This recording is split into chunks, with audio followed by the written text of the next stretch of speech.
Bien, y vamos a hablar de las listas colectoras. ¿Son un ejemplo de cancha inclinada? Esta pregunta se la hacemos a Hugo Alconada-Mon, que está aquí con nosotros. Bienvenido, Hugo. Muy buenas noches. ¿Cómo está usted? Muy bien. Me gusta conversar una vez más con usted. Me abandonó el jueves pasado. Sí, perdón, por cuestiones laborales. Sí, igual. No volverá a suceder. Espero. Muy bien. Bueno, a ver, listas colectoras se habló muchísimo y sobre todo en estas 24 horas, te diría. Sí, por supuesto, si querés vamos del asunto puntual a lo sistémico. Lo puntual ya lo has abordado muy bien con Jorge Liotti. Simplemente como repaso es, hace unas semanas, menos de 8, hace 54 días, Mauricio Macri emitió un decreto, el decreto 259, en el cual dijo, las colectoras caput, está mal, no corresponde. Confunden. Y por una serie de pautas que ahora vamos a estar abordando y que por lo tanto consideramos que no se debe. Y ahora decidieron que en realidad por ahí sí corresponde, que en realidad no son tan malas y que evaluaremos la oportunidad si corresponde o no corresponde. Siempre estamos hablando de las colectoras para la provincia de Buenos Aires. Sí, y que además aclaremos, si querés, de qué estamos hablando cuando hablamos de listas colectoras. Dale. Si querés podríamos usar otra expresión que es como si fuera la dinámica del pulpo. ¿Por qué? A ver, la dinámica del pulpo. Sí, que básicamente es como si un candidato, en este caso sería María Eugenia Vidal, pudiera recolectar los votos que vienen de distintos tentáculos solistas. Ah, muy bien. Entonces supongamos que podrías decir, mira, quiero tener la lista roja, que tiene distintos candidatos, intendentes y concejales y consejeros escolares, pero yo soy la cabeza y entonces los votos para gobernadora son míos. Pero también de la lista azul, de la lista verde, de la lista amarilla, de la lista violeta o la que sea. Bien. En definitiva, vos votá, y vos también, y vos también, y vos también, a quien quieras, para intendente, para consejeros escolares, para concejales. Ahora, eso sí, todos ustedes abrevan en una sola candidatura a gobernadora, que es la mía. Y también vota a quien quieras como presidente de la nación. Correcto, pero entonces en ese proceso tenemos que, como una dinámica de un pulpo, la cabeza es una sola más allá de los tentáculos que vayan para abajo, o como bien vos decís, para arriba con tu candidato a presidente. ¿Por qué? Porque como bien decía Jorge Liotti, el editor de política, lo que han calibrado en las encuestas es que Mauricio Macri, al menos, ni siquiera en toda la provincia de Buenos Aires, en determinados distritos y en particular en segundo y tercer cordón del conurbano, no suma, resta. Resta. Entonces, Jorge decía de 10.5. Entonces, cuando vos estás hablando de provincia de Buenos Aires, que recuerde, señor, señora, que la diferencia con la competencia nacional es que a nivel nacional vos tenés que ganar con 40% de los votos y 10 puntos de diferencia o 45% de los votos y listo, y ganaste en primera vuelta, y si no vas a segunda. Por el contrario, en la provincia de Buenos Aires, si todos tienen 7 votos y usted consiguió 8, usted es gobernador, aunque tenga el 3% de los votos. ¿Sí? Entonces, todo se juega en la primera vuelta. Correcto. Entonces, ¿qué ha pasado en este contexto, Elio? Que es, por un lado, hace 8 semanas, lo que te marcaban las encuestas y lo que parecía en el panorama, en el ajedrez político electoral, era cada uno iba a competir por separado. ¿Dónde ibas a tenerlo? A Massa por un lado, a el kirchnerismo por el otro, eventualmente, obviamente a Cambiemos por otro, y otros jugadores. Y que incluso podría ocurrir que las distintas vertientes del PJ, en la dinámica del pulpo, abrevaran en alguna de las variantes del PJ. Fuera para Massa, fuera para algún kirchnerista o lo que fuere.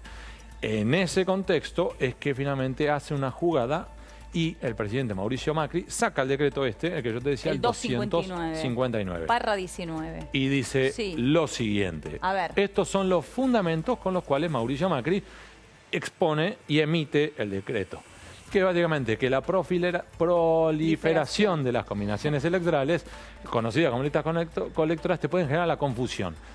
Yendo al nivel dramático, el ejemplo, creo yo, más paradigmático, fue el de Tucumán, en el cual, hasta yo recuerdo las imágenes, vos tenías los cuartos oscuros y tenías una profusión de listas. Vos al final decías, no sé quién es con quién, no sé quién va con quién. No entiendo por qué. Sí, era un verdadero dolor de cabeza para votar y para el recuento posterior de votos fue un desmadre. Primero. Segundo, que además esto complica a la idea de votar en serio diciendo, a ver, ¿qué quiero yo? qué me interesa y qué candidato o candidata expresa lo más cercano a esto que yo quiero. Ahí se refiere esto en voto informado, ¿no? Correcto, esta idea de decir, mira, yo realmente quiero votar por alguien y quiero saber qué piensa cada uno. Claro. En el sentido de lo siguiente, si en definitiva yo tengo que la candidata de Cambiemos, que viene también abrevando del radicalismo, también tiene que, por otro lado, votos del peronismo. ¿Cómo es que radicales y peronistas están juntos, pero por distintas listas? Claro, si tienen otro proyecto. Claro, de lista blanca, lista negra, y termino con una candidata de qué color. Entonces te puede generar esa conciencia. Y en definitiva, lo que plantea Macri es, esto lo planteó mediados de abril, que resultaba preciso delimitar claramente los alcances de qué podés votar en la provincia de Buenos Aires. Y dijo entonces, se terminaron las colectoras. Esto fue en abril. 8 semanas, pero menos de 8 estamos semanas. En junio, Hugo, estamos en Correcto. junio.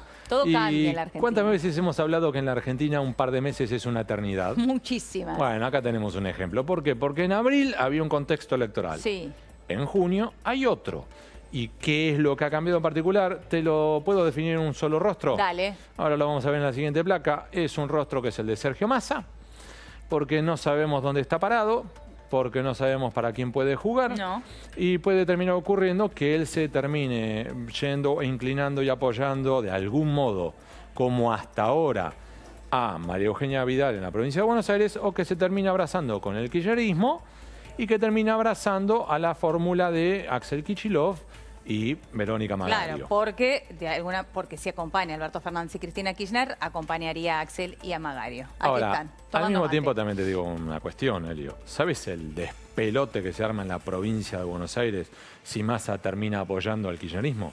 Para empezar, porque hay unos cuantos funcionarios que están ahora en la administración pública provincial que probablemente de inmediato María Eugenia Vidal tendría que agarrar la tarjeta roja y decirle, ahora fue.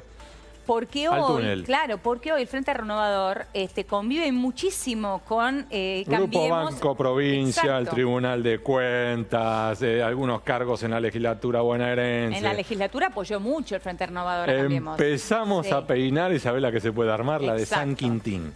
Entonces, la de San Quintín, sí. Sí, es de mis abuelos, lo sé. Sí, ya me dicen pero no que importa, hablo como mis abuelos. la entendí. Bien. Así que estamos igual. Entonces, en este contexto, lo que tenemos es un ejemplo, y ahora vamos del caso puntual a lo sistémico. Dale. Que es un ejemplo de cancha inclinada. ¿Qué es eso? Es, según los politólogos, cuando vos tenés una cancha que debería ser así, parejita para todos. Exacto. Ahora, tenés que, por algún motivo, uno de los dos lados te termina inclinando la cancha y como en el metegol. ¿Jugaste alguna vez al metegol, Sí, Elio? muchísimas. Y no viste que cuando se te complicaba uno de los... Hacía, La levantaba. te levantaba y vos veías que la pelotita se iba para tu arco. ¿Por qué? Porque de un lado te levantaban la cancha y te obligaban a jugar a la defensiva. Exacto. ¿Qué significa eso? Según los politólogos, es cuando aquel que está en el oficialismo, es decir, gobierna, sea a nivel nacional, sea a nivel provincial o sea a nivel municipal, te juega y te modifica las reglas. Entonces al final no somos 11 contra 11, sino vos tenés 11 jugadores y yo tengo 11, eventualmente 12, más 13 o 14, más que el árbitro es mío, la cancha es mía y yo te digo cuándo jugamos. Jugamos Porque soy de día. oficialismo. Te digo si vamos a jugar de día o de noche. Si tus jugadores son veloces, voy a esperar que llueva para jugar. Claro. Y en definitiva, yo te termino fijando las reglas de juego. Entonces, en este punto, te voy a hacer un mero repaso de las distintas variantes que puede haber de cancha inclinada. Dale. La primera, a ver, el uso distorsionado de la publicidad oficial. Bien, claro. ¿Recordás, por ejemplo, porque esto excede a un gobierno? Fútbol para todos. ¿Te acuerdas que era un popurrí? Es en lo que estaba pensando, en Fútbol para Todos, Que era, totalmente. te estaban televisando el partido que vos elijas y te terminaban haciendo publicidades de apertura de puentes o de que lo que fuere del partido gobernante, ¿sí? Que era una maravilla. Sí. Primero. Segundo, de los actos oficiales. Mencioné recién Fútbol para Todos, kirchnerismo. Ahora vamos al actual.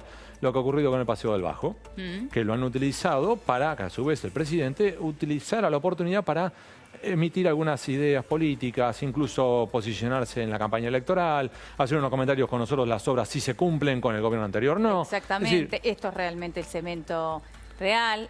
Le tiró algún dardito a Magario también, porque se hacía cargo de las obras que no eran parte de su municipio. Entonces, es una oportunidad en la cual vos usás fondos del Estado, un acto público estatal, una obra pública del Estado para un fin proselitista personal. ¿Sí? Y podemos hablar en las provincias, cada uno de ustedes saben la cantidad de veces en cada una de las provincias que se ha hecho esto. Y no solamente eso, sino también, los carteles que hablan de la finalización de esa obra, ¿no?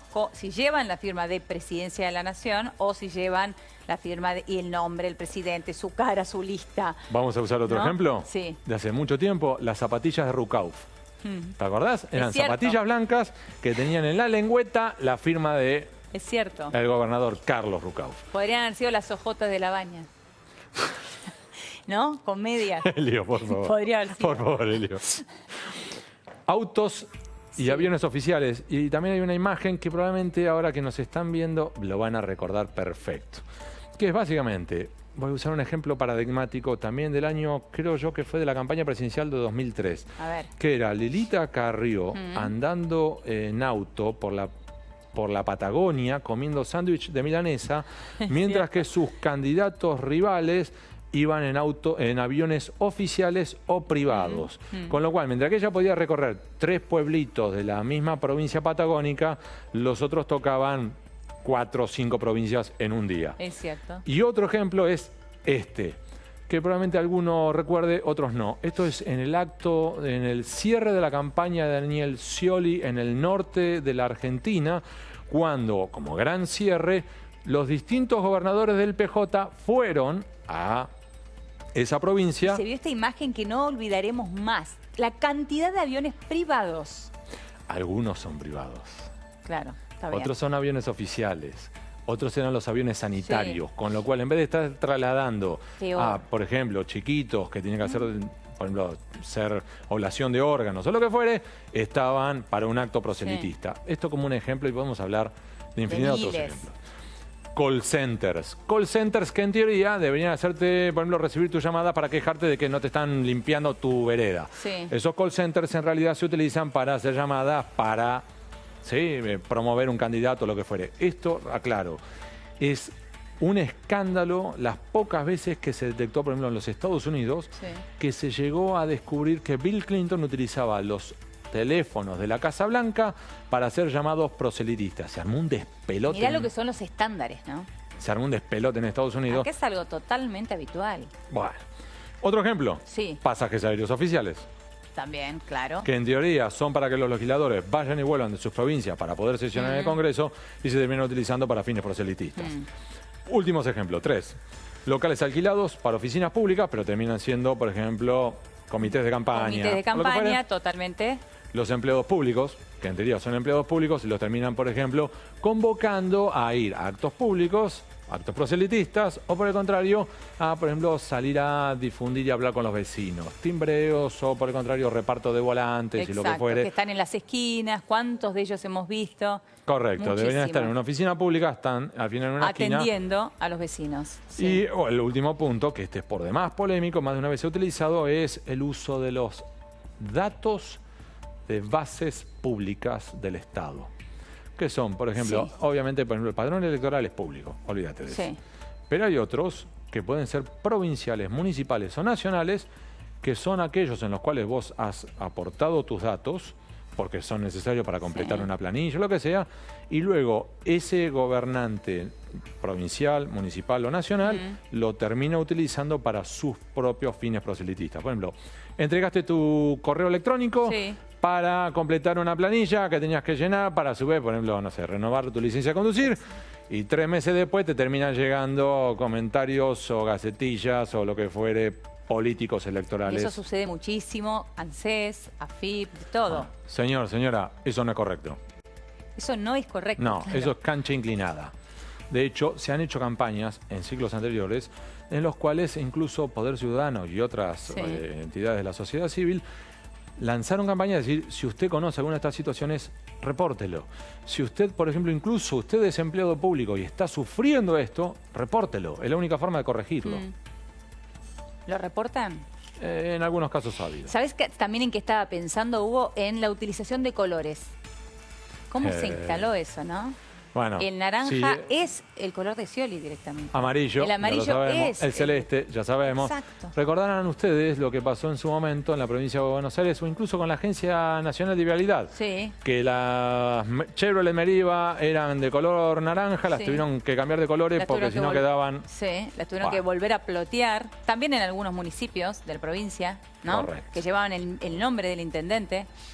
Que Y ahora no corresponde. volvamos de lo sistémico de la cancha inclinada a lo coyuntural de las listas colectoras. ¿Qué opciones están barajándose ahora? La primera es derogar el decreto que a su vez cerraba las colectoras. Es decir, ese decreto que firmó Mauricio Macri hace menos de 8 semanas, ahora decir... No va más. No va más. Nos equivocamos, algo pasó, fuera. Opción 1. Opción 2. Va a funcionar, pero en realidad estamos demasiado cerca de las elecciones, ya todos los candidatos y partidos ya se han acomodado pensando que sí van a funcionar, por lo tanto, para prolijar el proceso electoral, lo pateamos para adelante. 2021. ¿Te parece 2021? Sí, podría ser. ¿Vamos para las legislativas? Claro. Y ya veremos quién está en la Casa Rosada. De acá. Pero hoy juego como me gusta. Y vamos a cerrar este punto. En lo específico particular de las listas colectoras, ¿es legal lo que hizo y lo que ahora evalúa el gobierno de Cambiemos? La respuesta corta es sí. Bueno, esa es una gran pregunta. ¿Es legal? Sí. Es legal. Sí. Ahora, ¿es ético? Es otra historia. Si además sos Cambiemos, que vos pregonaste como bandera electoral, que venías a mejorar y reforzar las instituciones, la institucionalidad, la transparencia y demás, ya se te empieza a complicar mucho más. Hay otras aristas de la cancha inclinada que ya ni siquiera son legales, pero son, para no confundir, para no volver a mezclar, sí, es otra historia. Y te dejo, si querés, con una pregunta de fondo. Cuando estamos hablando de esto de las colectoras, ¿y por qué no hacemos una bendita vez la reforma político-electoral profunda? Y dejamos que los votantes decidan. ¿Y usamos una boleta única? Por ejemplo. Por ejemplo. Podés elegir el voto electrónico, boleta única, hay quienes están a favor de una, de otra. Si haces la boleta única, me pones todos los candidatos a gobernador, todos los candidatos a intendente, todos los candidatos a concejales. Déjame que yo elija. Y me haces una sola boleta. Primero, cerramos con toda esta historia de las colectoras. Sí. Y cerramos con el robo. A nivel mundial se calcula, más o menos, que vos necesitas imprimir 1.3 boletas electorales por votante. Sí, es decir, 1,3 boletas por votante. En la Argentina, estos son cálculos, pueden variar ciclo a ciclo, se calcula que son 5, no 1.3, sino 5. 5 por votante. ¿Por qué? Porque te las roban. Claro, claro. Entonces, ¿por qué no terminamos con esta historia? Y ahí estamos con el tema de los partidos chicos, ¿no? La desventaja que tienen. La necesidad de los fiscales, del voluntariado, que si tenés, por ejemplo, a nivel nacional 90.000 mesas, necesitas 90.000 fiscales y toda la historia. Entonces, hay reformas que siguen pendientes. Cada ciclo electoral, volvemos a hablar del robo de boletas, de la necesidad de la boleta única o el voto electrónico, la necesidad de una reforma más profunda. Y acá estamos. Y la confusión que genera en la gente, porque la verdad que no se entiende nada. Y la pregunta de fondo es, ¿qué volveremos a afrontar de aquí a las elecciones de agosto y de octubre y eventualmente de noviembre en balotaje? Y es este contexto, decir, a ver, ¿a qué nos volvemos a meter en el cuarto oscuro? Y que en definitiva, que estemos hablando a ¿cuánto? 4 meses de octubre. ¿Y del cierre de listas? No, la semana que viene. La semana del 12. Esa es la de Alianza. La Alianza es el 22 de junio, es la de listas. O sea, que estamos hablando, que estamos a 18 días y ni siquiera sabemos quién va a ir con quién. Es cierto. Clarísimo como siempre. Muchas gracias, Hugo. Buenas noches.